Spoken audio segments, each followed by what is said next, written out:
Hello everyone, I'm sergeant Madhumita. நான் வந்து என்சிசியில் army விங்கில் இருக்கேன். சவுடாமி இன்ஜினியரிங் காலேஜில் நான் படிச்சுட்ருக்கேன். ஃபஸ்ட்டு வந்து என்சிசி அப்படின்னா எல்லோரும் என்ன நினச்சிப்பாங்க, ஒரு குரூப்போட இது ஒரு குரூப் அப்படின்னு சொல்லி நினச்சிப்பாங்க. நானும் அப்படி தான் நினச்சேன். ஃபஸ்ட்டு என்சிசினா என்னன்னு எனக்குமே தெரியாது.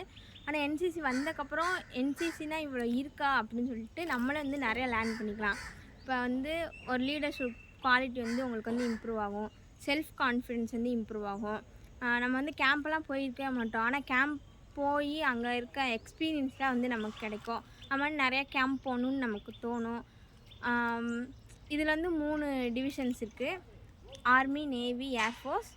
நாங்கள் வந்து ஆர்மியில் இருக்கோம். இதே மாதிரி இன்னும் 2 இருக்குது. நேவி ஒன்று இருக்குது, ஏர்ஃபோர்ஸ் இருக்குது.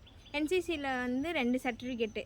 ஸ்கூல் படிக்கும்போது வந்து ஏ சர்டிஃபிகேட் வாங்கிடுவாங்க, அது ஸ்கூல் லெவலில். காலேஜ் படிக்கும்போது பி சர்டிஃபிகேட், சி சர்டிஃபிகேட் வாங்கிடுவாங்க.